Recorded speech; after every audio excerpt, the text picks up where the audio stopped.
Evangelio según San Mateo, capítulo 5. Vamos a leer del verso 17 al verso 20.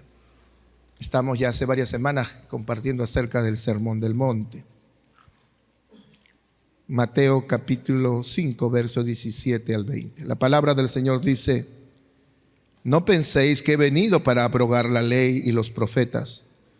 No he venido para abrogar, sino para cumplir.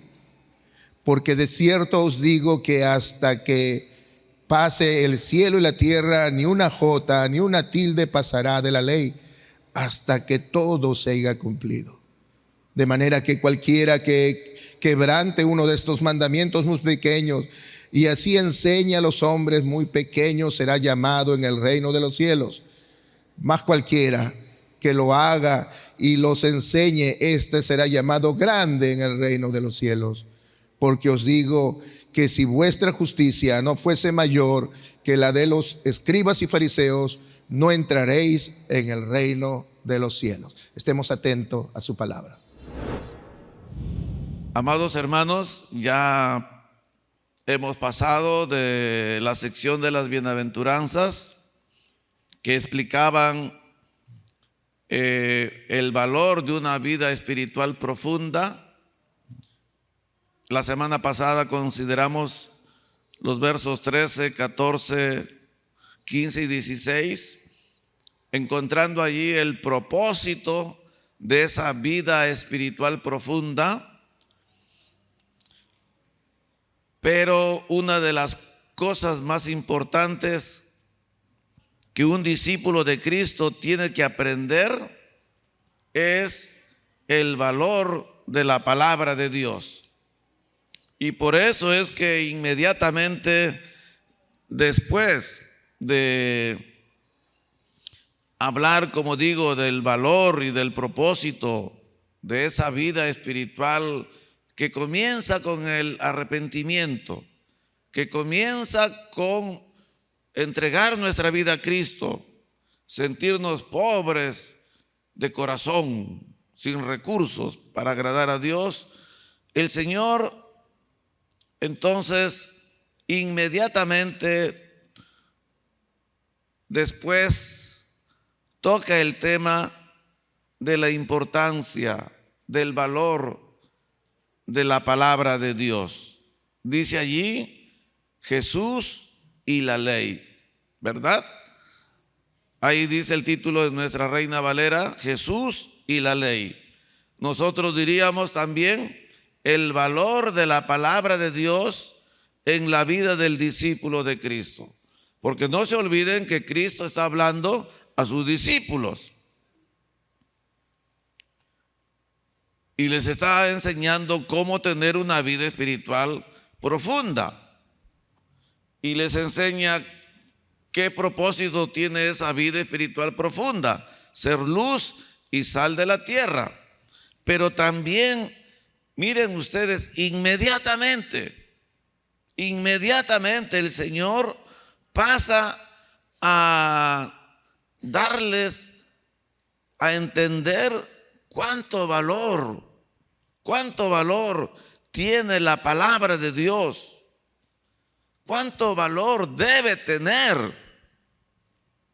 también la palabra de Dios en la vida de todo discípulo de Cristo. Yo pregunto, ¿somos discípulos de Cristo? Claro que sí, lo somos. Miren ustedes que ni el frío nos detiene. Nada nos detiene. Nosotros hemos aprendido a dedicarle tiempo al Señor.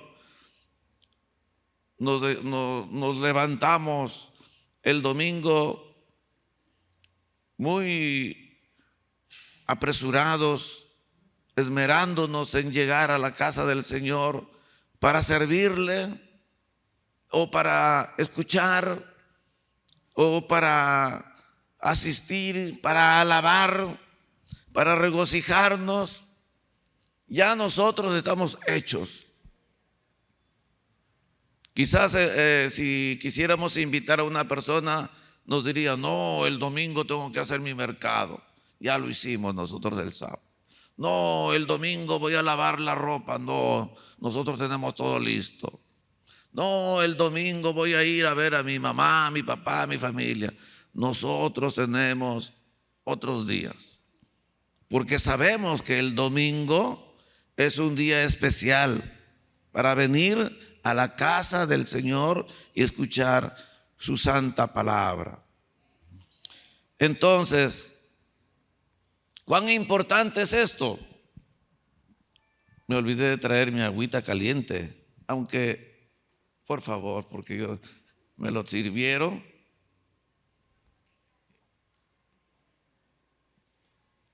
Y ahí lo voy a tener para cuando ya esté más tibiecito, porque me lo han servido como para que me chamusque.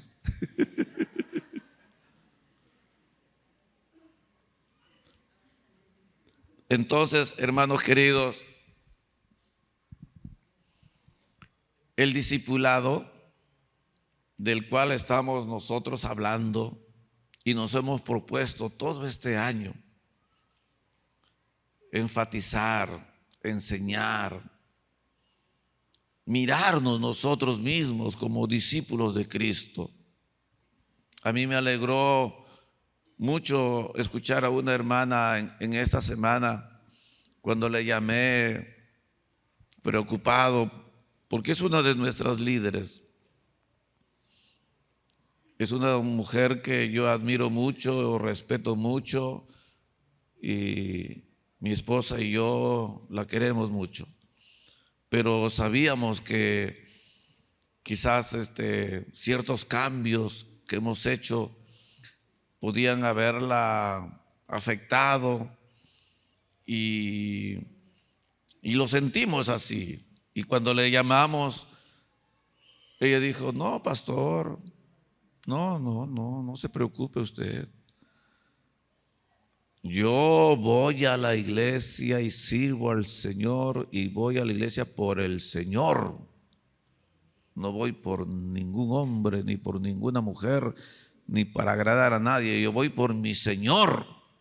Amén.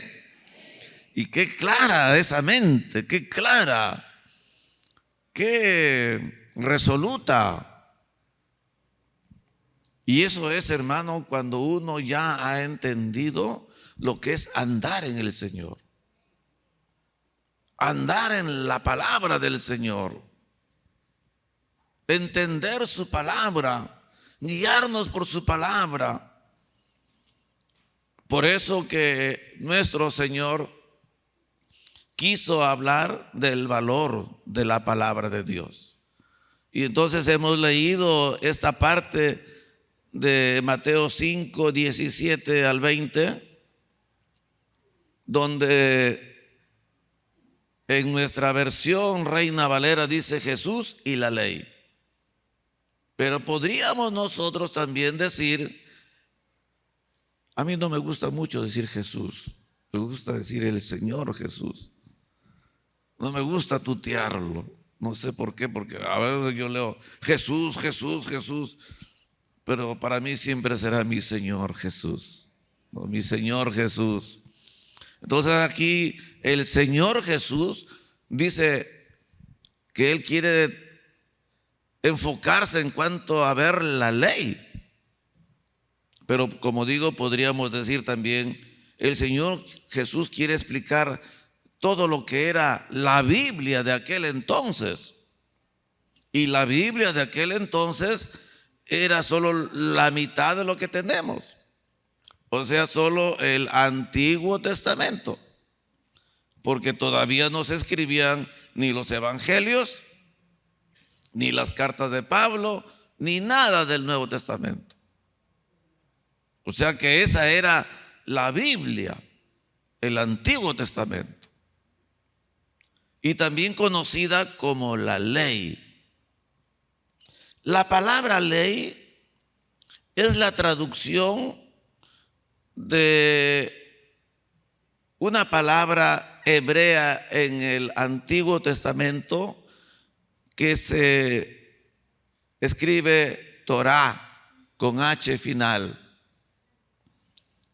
Torá. palabra hebrea que ha sido traducida como ley, pero significa instrucción, enseñanza, revelación. Esto es en el Antiguo Testamento. Pero en el Nuevo Testamento, que fue escrito en griego, ya no en hebreo, sino en griego, esta palabra en griego es la palabra nomos y significa lo válido, lo que está vigente. Para entender nosotros el significado de estas palabras, tanto en el Antiguo Testamento como en el Nuevo Testamento. En el Antiguo Testamento la palabra Torá o ley era la compilación, es decir,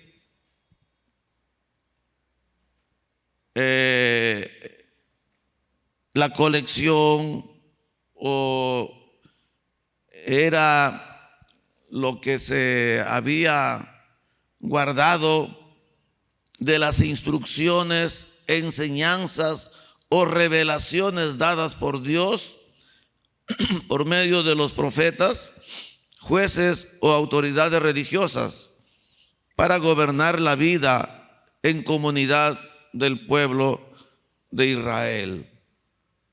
Repito, en el Antiguo Testamento la palabra Torá o ley era la compilación de las instrucciones, enseñanzas o revelaciones dadas por Dios por medio de los profetas, jueces o autoridades religiosas para gobernar la vida en comunidad del pueblo de Israel.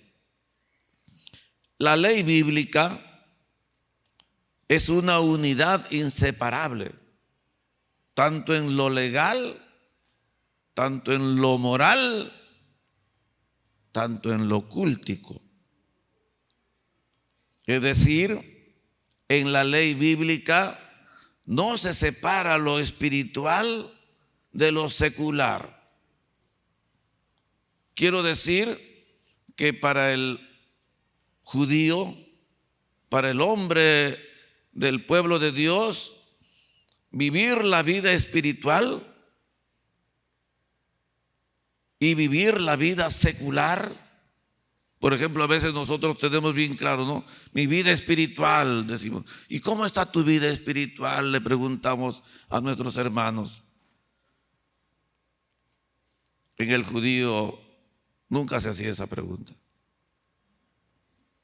porque lo espiritual estaba muy unido con todo lo demás. Movía todo lo que nosotros conocemos como secular, como vida común. Toda la ley bíblica expresa la voluntad de Dios. El pacto de Dios con el pueblo de Israel se basaba en la ley.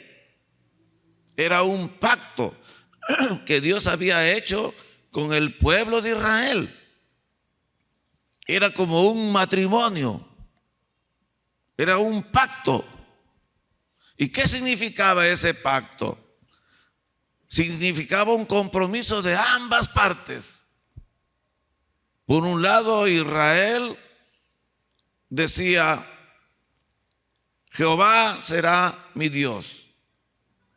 Jehová será mi Dios, y a Él solo serviré, y a Él solo adoraré.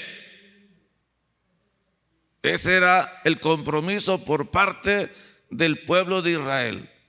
Y por parte de Dios, Dios respondía de esta manera: Israel será mi pueblo, y solamente Él, y nada más que Él.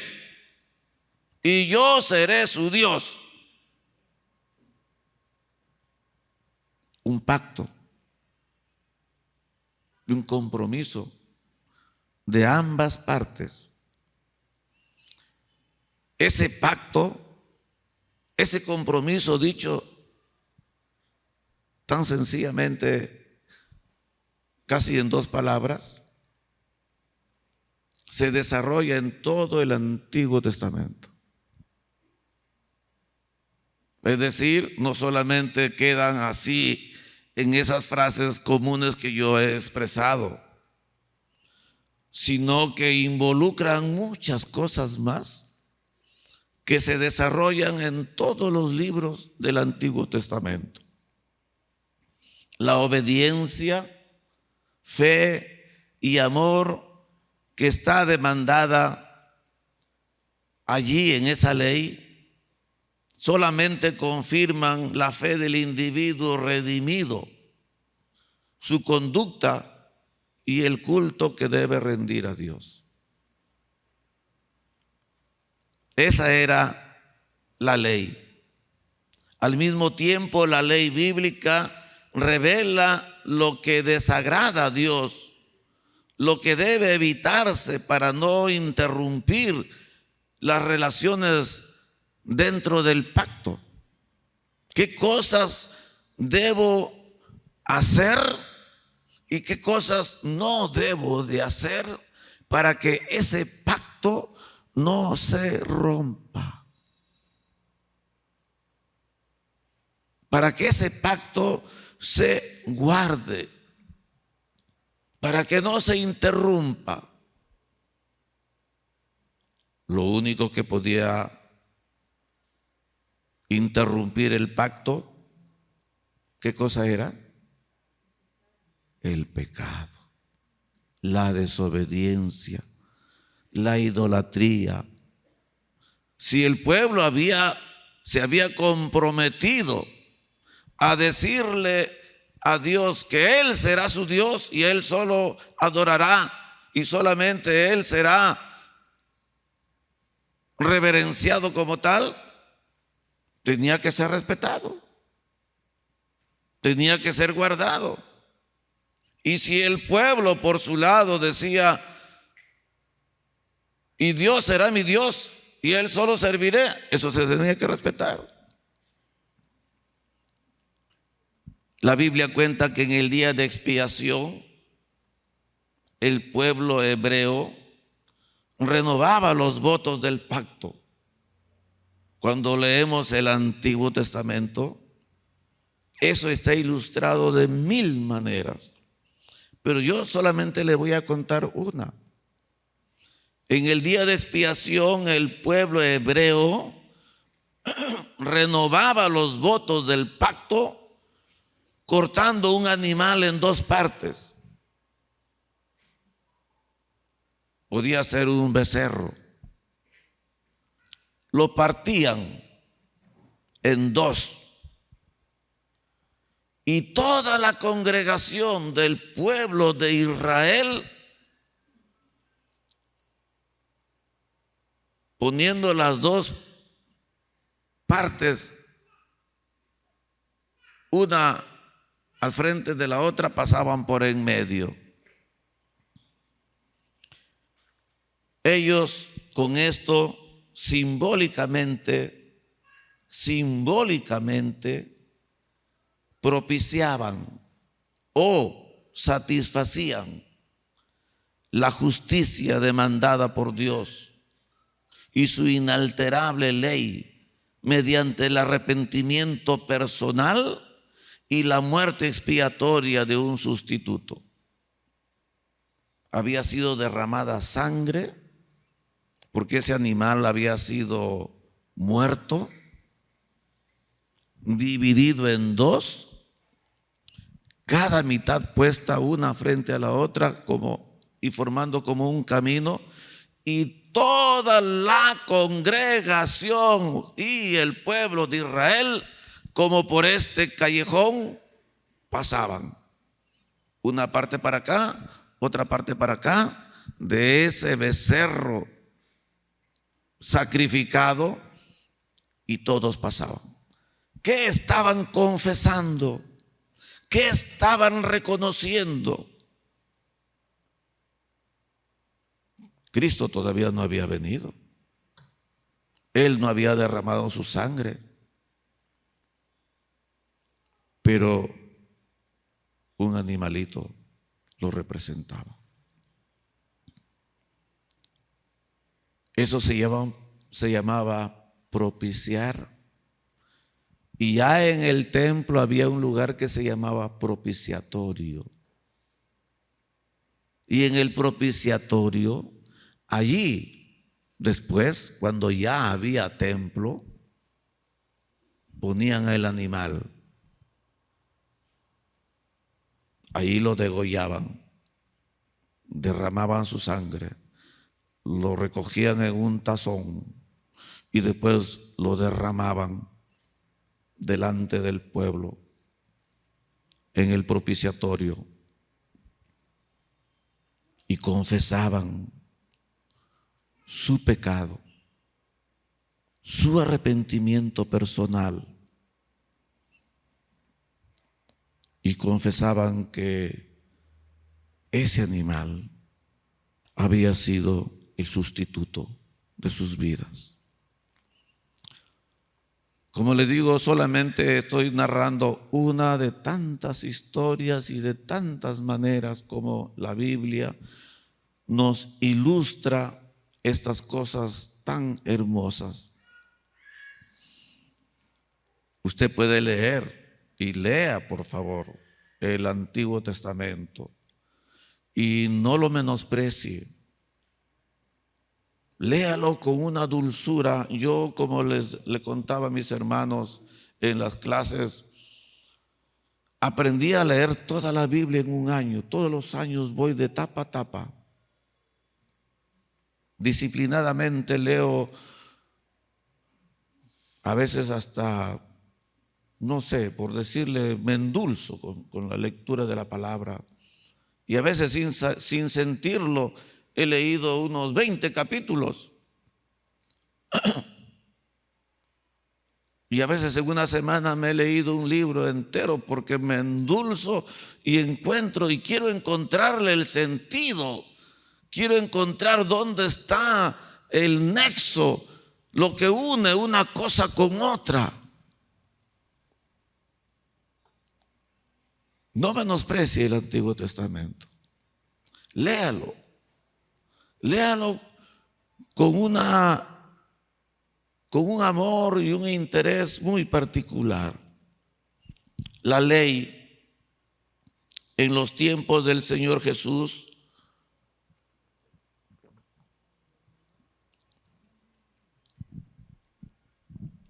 por causa de los líderes religiosos, ellos habían convertido la ley en un conjunto de reglas confusas. Cuando el Señor habló de una nueva manera de comprender la ley de Dios, estaba tratando de guiar a la gente al propósito original de la ley. Es decir, el propósito de la ley siempre fue llevar al hombre, enseñar al hombre a amar a Dios, a reconocer primero su pecado, a arrepentirse de corazón, pero sobre todo amarás al Señor tu Dios con todo tu corazón, con toda tu alma, con toda tu mente, con todas tus fuerzas. Ese era el propósito original de la ley. Sin embargo, como digo, a través de la historia de Israel, estas leyes a menudo fueron distorsionadas y mal aplicadas. El Señor Jesús no enseñó en contra de la ley, sino en contra de los abusos y excesos que eran cometidos en nombre de la ley. ¿Me entiende?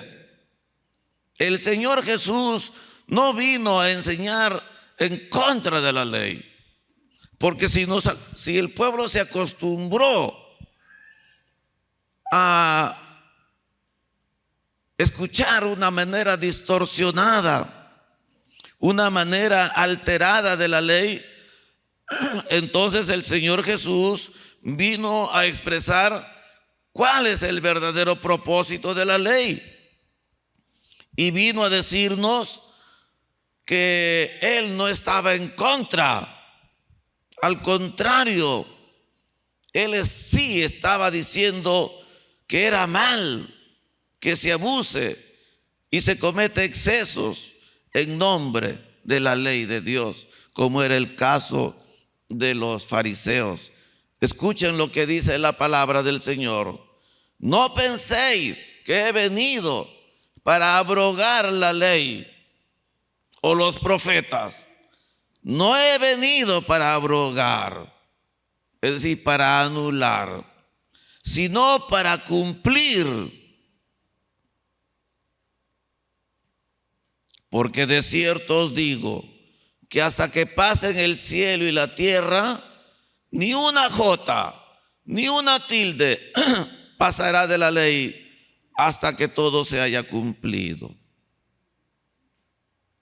El Señor no está en contra de la ley. Él dice que esa ley sigue vigente, no lo ha venido a abrogar, sino a cumplirla. Dice, porque de cierto os digo que hasta que pase el cielo y la tierra, es decir, hermano, hasta que esto exista, porque un día esto va a dejar de existir, no habrá más tierra. Viviremos en una nueva Jerusalén, la celestial. Dice, porque de cierto os digo que hasta que pasen el cielo y la tierra, ni una jota, ni una tilde pasará de la ley hasta que todo se haya cumplido. Voy a explicar. Si el Señor Jesús no vino para abolir la ley, entonces ¿continúan en vigencia todas las leyes del Antiguo Testamento? La pregunta del millón. Si el Señor Jesús no vino para abolir la ley, eso significa que siguen en vigencia todas las leyes del Antiguo Testamento. ¿Cuántos de ustedes han leído el Antiguo Testamento? Levante su mano, los que han leído el Antiguo. Quizás estoy hablando en chino. ¿Cuántos han leído el Antiguo Testamento? ¿Y cómo dicen que son discípulos de Cristo y no han leído la Biblia? ¿Cuántos son discípulos de Cristo? ¿Y cuántos han leído el Antiguo Testamento?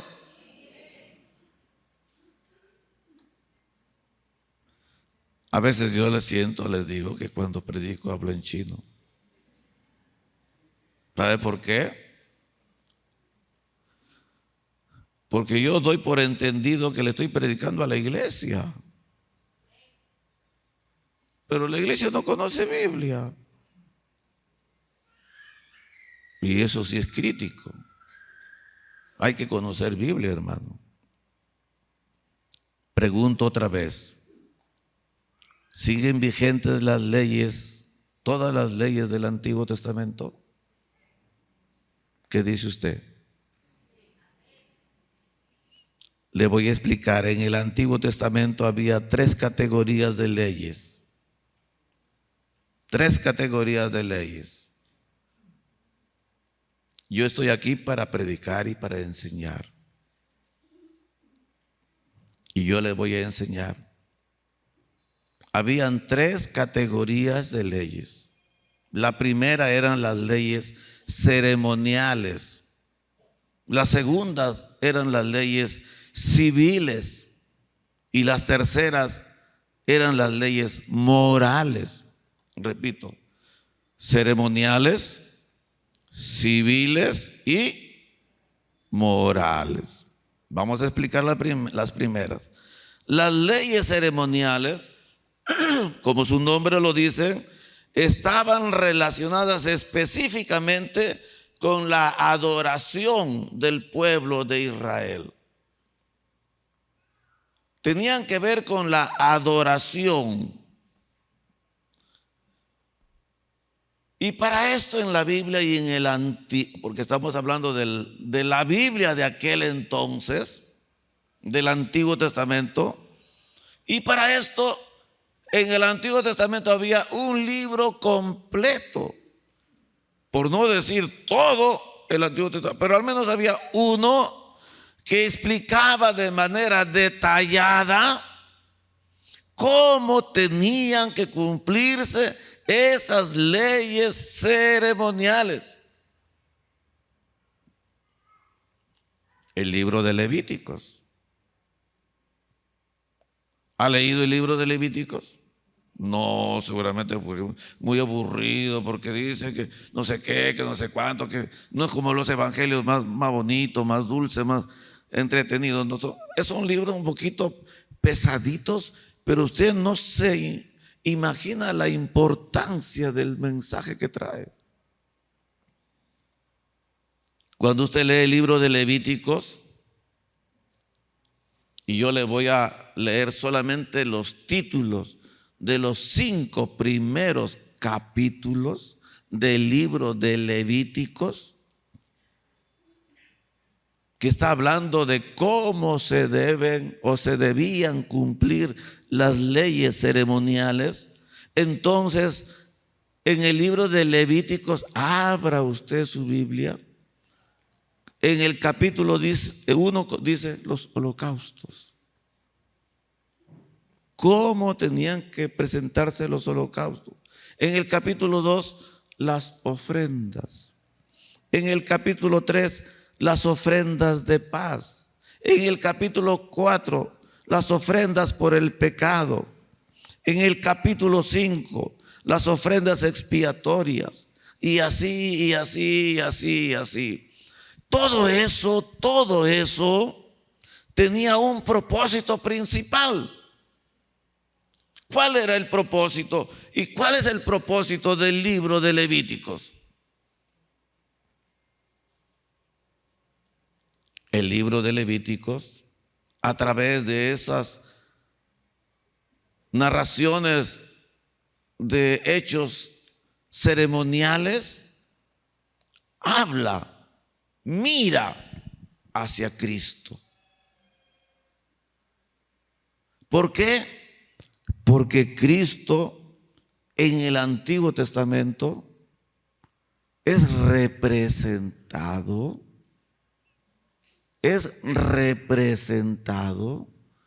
por estas ceremonias, tanto en el holocausto como en las ofrendas y los sacrificios. ¿Qué dijo Juan el Bautista? He aquí el Cordero de Dios, ¿qué más? Que quita el pecado del mundo. Ya no era un cordero, ya no era un becerro partido en dos y el pueblo pasando por en medio para confesar su pecado.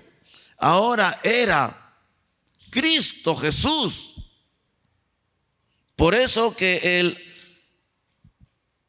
en el libro de Levíticos, uno al leer debe mirar a Cristo en cada sacrificio, en cada narración. Cristo está ahí, pero representado en un símbolo. Amén. En un símbolo. Por lo tanto, estas leyes dejaron de ser necesarias después de la muerte y resurrección del Señor Jesucristo. ¿No es cierto? Amén. ¿Por qué? Porque en el Antiguo Testamento Cristo es representado en estas ceremonias. Pero una vez venido Cristo y muerto en una cruz y resucitado, todo se cumplió perfectamente. Y ya no tenemos que matar. Y usted no me viene el domingo trayendo un becerro, un carnero para que yo lo mate. Y usted me diga, pastor, he pecado, pastor, esta semana he pecado. Coco viene con su carnero, pastor, mate este carnero porque he pecado, pastor.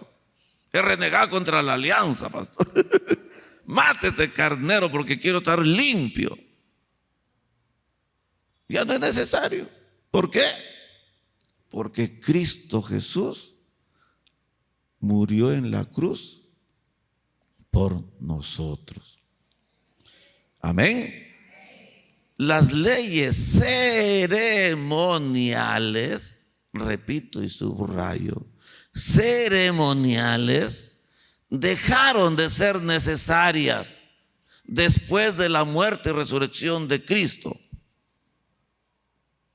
Si usted lee, hermano, en el Nuevo Testamento,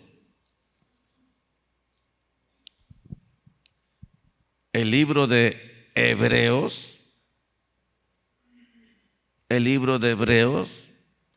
explica todo esto que pasaba en el Antiguo Testamento. Por eso Hebreos 1 dice, Dios, habiendo hablado muchas veces y de muchas maneras en otros tiempos a los padres por los profetas, en estos postreros días nos ha hablado por el Hijo. ¿Quién es el Hijo? Cristo Jesús, a quien constituyó heredero de todo. Cuando usted lee el libro de Hebreos, amado hermano, usted va a encontrar que Cristo es el autor de una salvación tan grande. Así lo llama el autor de Hebreos. Cristo, el autor de una salvación tan grande. Después, el libro de Hebreos dice que Cristo es superior a los ángeles. Después dice que Cristo es superior a Moisés. Después dice que Cristo es el que da el nuevo reposo al pueblo de Dios. Habla del reposo del pueblo de Dios. También habla de que Jesucristo con su sacrificio en la cruz quitó el pecado realmente. Y el autor de Hebreos dice, porque si la sangre de los machos cabríos y de la becerra hubieran quitado el pecado, en vano habría muerto Cristo. Pero la sangre de esos animales solamente lo representaban o simbolizaban. Pero la sangre de Cristo nos limpia de todo pecado. Amén. Y Hebreos termina dando una seria advertencia a no rechazar la gracia de Dios que es en Cristo Jesús. Ay de aquel, dice la palabra, que pisoteare la sangre del pacto. Como le dije, si en el pueblo de Israel se partía un becerro en dos y se ponía frente a frente cada parte y el pueblo pasaba por en medio confesando su arrepentimiento y su búsqueda de perdón. Bueno, ahora nos dice el Señor y nos dice la palabra que Cristo es el que ha muerto por nosotros en la cruz y no debemos de rechazar ni menospreciar esa sangre derramada por nosotros. Ay de aquel, dice la Biblia en Hebreos, ay de aquel que pisoteare y menospreciare la sangre del pacto, del nuevo pacto que se ha hecho en Cristo Jesús. Sigo, hermanos, narrando.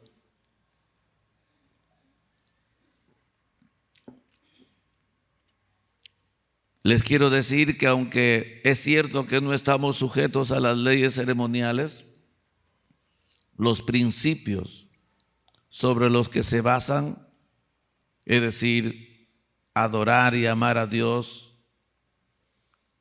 aún son relevantes.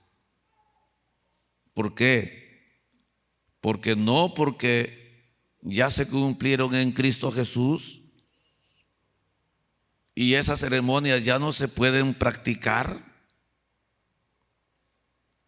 De hecho, hay que examinar más adentro. Hay que ver que hay principios sobre la adoración, sobre el amor a Dios. Y esos principios no pasan. Siguen allí guardando una importancia muy grande. Yo quisiera que con ustedes leamos en Lucas 13. En Lucas 13 del 10 al 17. Lucas 13 del 10 al 17. Se lee esto.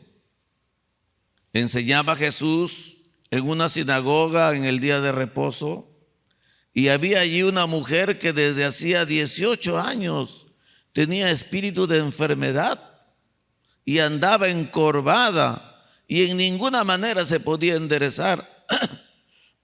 Cuando Jesús la vio, la llamó y le dijo: mujer, eres libre de tu enfermedad. Y puso las manos sobre ella y ella se enderezó luego y glorificaba a Dios. Pero el principal de la sinagoga, enojado de que Jesús hubiese sanado en el día de reposo, dijo a la gente: 6 días tenéis para que se debe trabajar. En estos días, pues, venid y sed sanos, pero no en el día de reposo. Entonces el Señor Jesús le respondió y dijo: hipócrita, cada uno de vosotros no desata en el día de reposo su buey o su asno del pesebre y lo lleva a beber. Y a esta hija de Abraham, que Satanás había atado 18 años, ¿no se le debía desatar de esta ligadura en el día de reposo? Al decir estas cosas se avergonzaban todos sus adversarios, pero todo el pueblo se regocijaba por todas las cosas y glorificaban, gloriosas hechas por él, dice la palabra del Señor. Esta es la manera a veces en que el pueblo cometía el error. Se pegaban tanto a los hechos ceremoniales y perdían de vista los principios, el amor y la misericordia. Por eso que el Señor dijo: aprendan qué significa misericordia quiero y no sacrificio. ¿Verdad? Ok. Entonces yo les pregunto, ¿las leyes ceremoniales se deben seguir practicando? Ya no. ¿Por qué?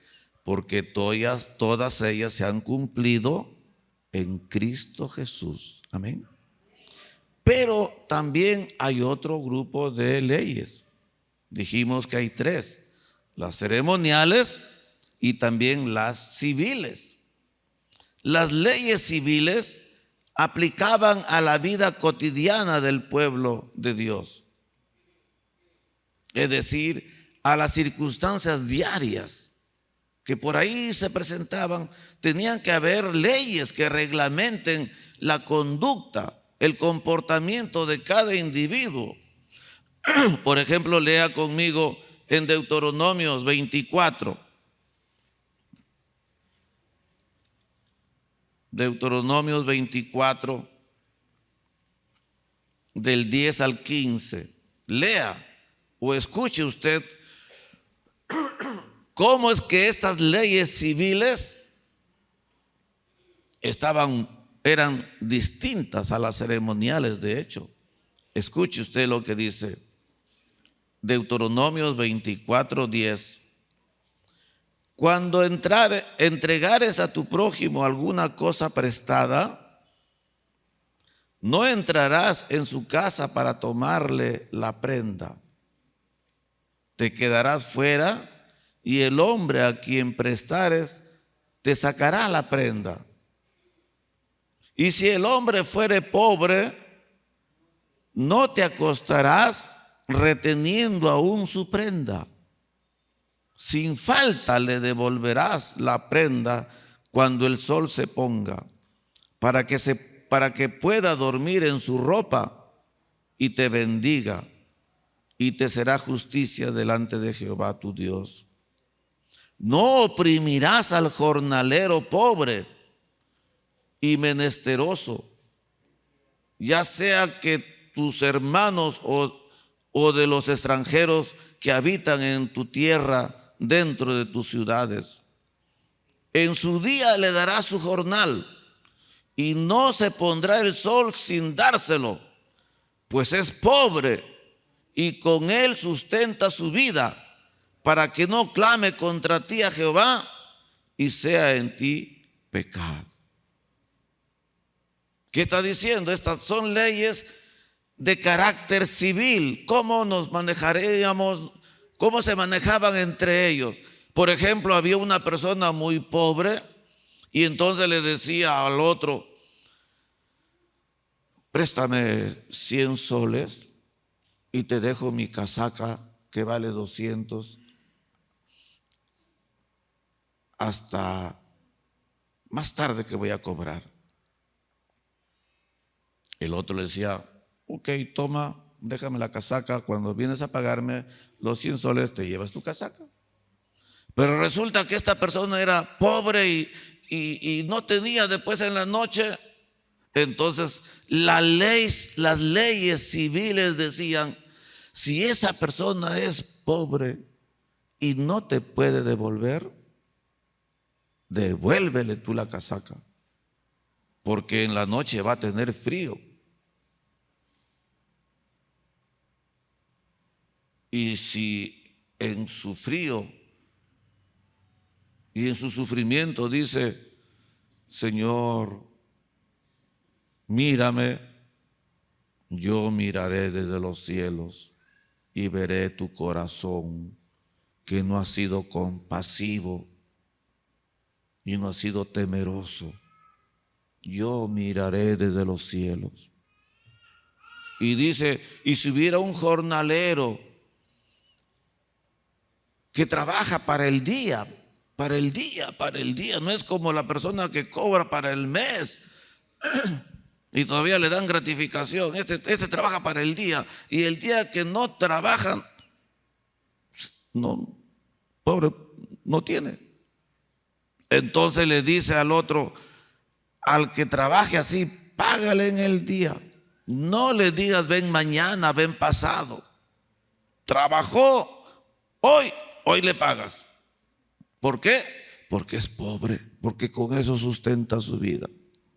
Y si no lo haces, dice la palabra, él clamará a mí, dice Jehová, y será pecado en tu vida. ¿Qué quería Dios con esto? Es la ley. Y son las leyes civiles. ¿Qué quería Dios? Enseñarnos, ¿verdad? A amarnos, a estimarnos, a ser misericordiosos, a ser buenos, a ser generosos.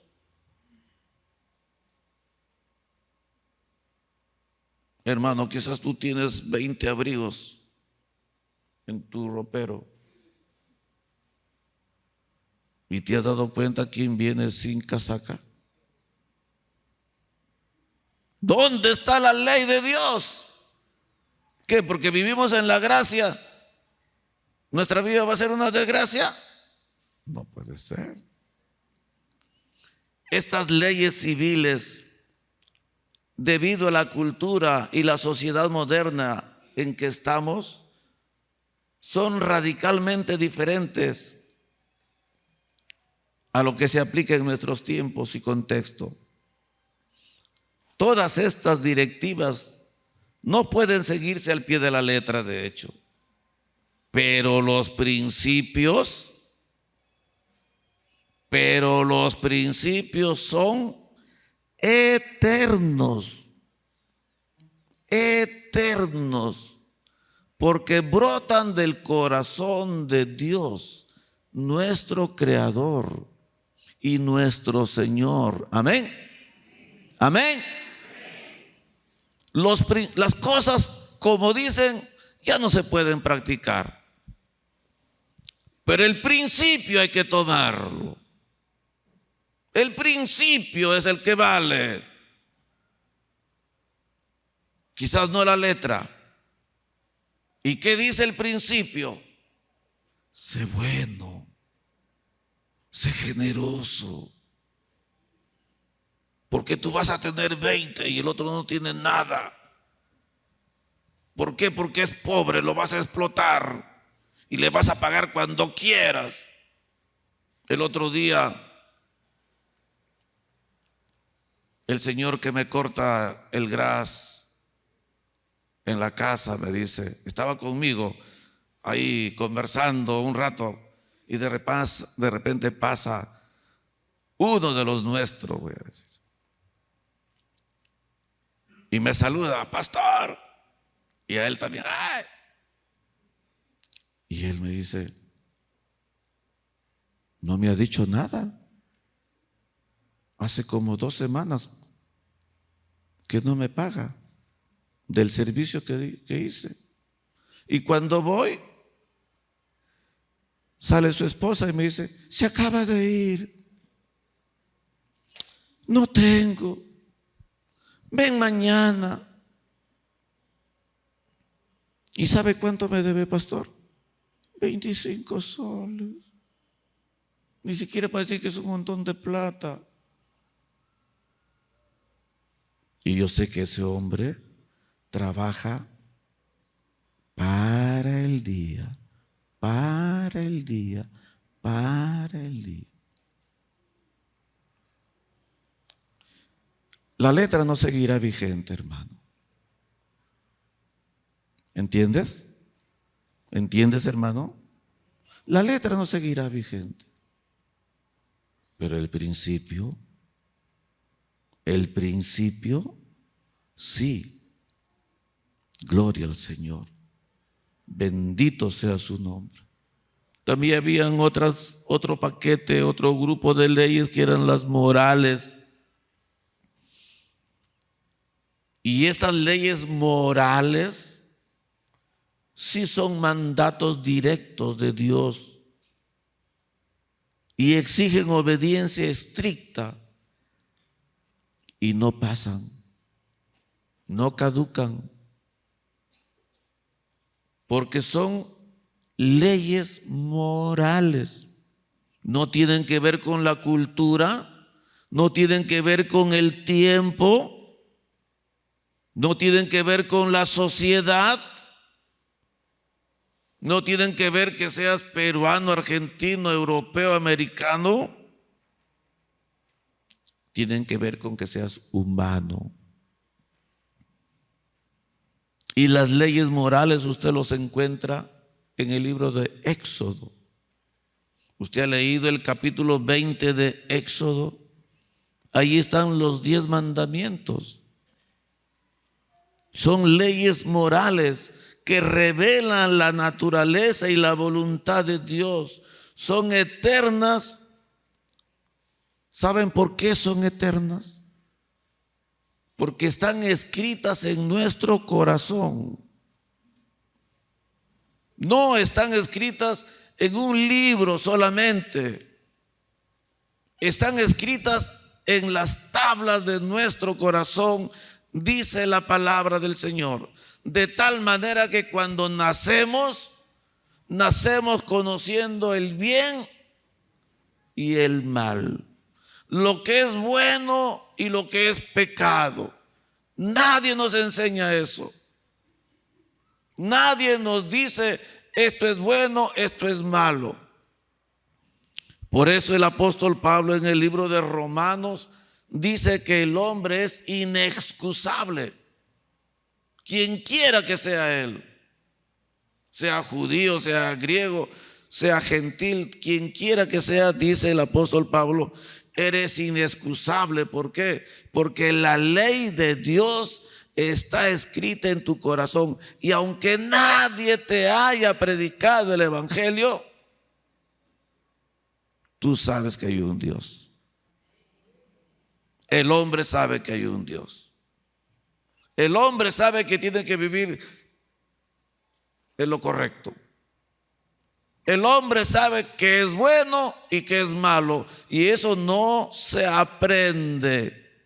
Eso está escrito aquí. Viene en nuestro ADN. Dios nos ha hecho así. Las leyes morales, como digo, revelan la naturaleza y la voluntad de Dios. Son eternas, nunca pasarán. No se parecen a las leyes ceremoniales que ya se cumplieron en Cristo. No se parecen a las leyes civiles que eran para ese tiempo y que ahora siguen guardando, sí, pero su principio. Igual que las leyes ceremoniales también, pero el principio. Pero estas leyes morales no caducan. Siempre serán exigencias estrictas de Dios para el hombre, quien quiera que sea y donde quiera que se encuentre. Entonces, termino. Dice el verso 20 de Mateo 5 que estamos estudiando. Porque os digo que si vuestra justicia no fuere mayor que la de los escribas o fariseos, no entraréis en el reino de los cielos. Mire lo que dice la palabra. Porque os digo que si vuestra justicia, si vuestra santidad, si vuestro celo, si vuestra rectitud y tu afán de guardar la palabra no fuere mayor que el celo que tenían los fariseos y los escribas, no entrarás en el reino de los cielos. Qué estricto es esto.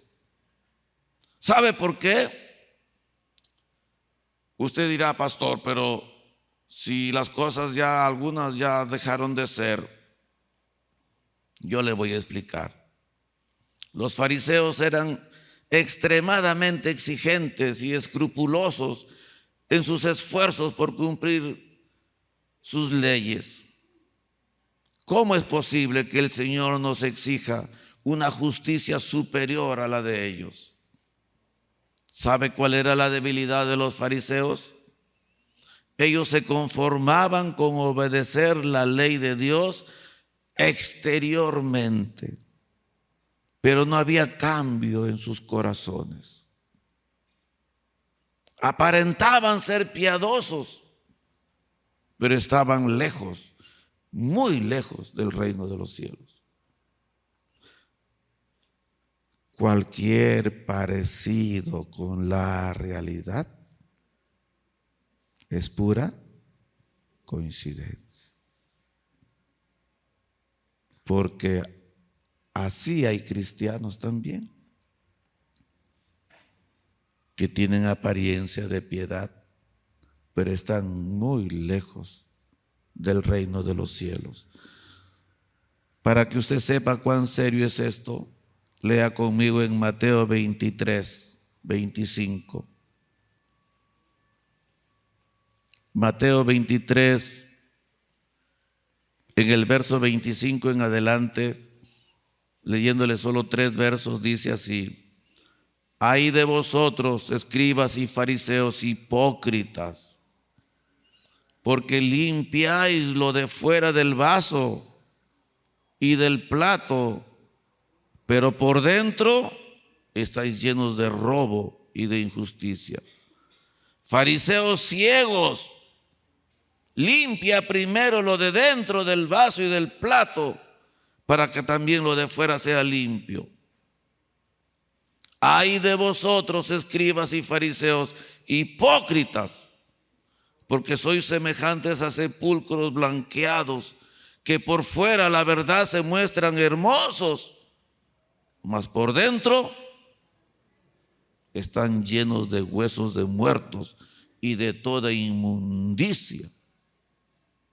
Repito, cualquier parecido con la realidad es pura coincidencia. Hermano, si nosotros los pastores nos paramos aquí los domingos a predicar la palabra del Señor, es porque queremos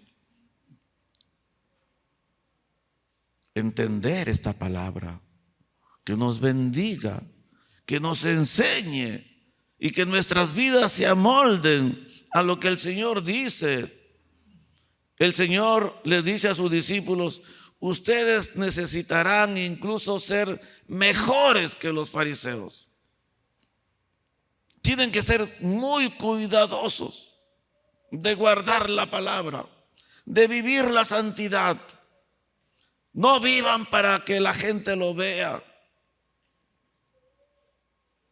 No se parezcan a los sepulcros blanqueados, por fuera muy bonitos y por dentro llenos de inmundicia y de pecado.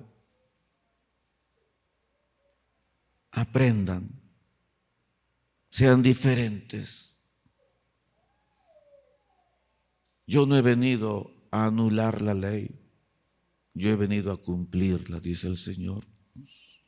Y el Señor realmente la cumplió por nosotros, de tal manera que ahora nosotros podemos vivir un arrepentimiento sincero, la fe puesta en la obra de Cristo en la cruz. Cristo expresa el amor de Dios para nosotros. Amén. Termino leyendo Romanos capítulo 5, verso 1. Dice: justificados pues por la fe, ¿qué más dice? Tenemos paz para con Dios por medio de nuestro Señor Jesucristo. Justificados pues por la fe. ¿Fe en quién? En Cristo Jesús. Ya tenemos paz para nuestro Dios, para con nuestro Dios. Y dice el capítulo 8, verso 1: ahora pues ninguna condenación hay para los que están en Cristo Jesús, los que no andan conforme a la carne, engañándose a sí mismos y siendo como los fariseos hipócritas, sepulcros blanqueados, sino aquellos que andan en el Espíritu de Dios, que son por dentro limpios y por fuera también. No solamente hay que limpiar lo de afuera. No solamente te preocupes en lo que piensen los demás de ti. Preocúpate en lo que piensa Dios de ti. Y lee la palabra. Ama la palabra. Deleítate en la palabra. Dios es hermoso. Nos ama tanto que Él quiso dar a su Hijo amado por nosotros, para que ahora sencillamente pongamos nuestra fe en Él y vivamos para Él con todo nuestro corazón. Le amemos y sirvamos con toda nuestra alma, con todas nuestras fuerzas,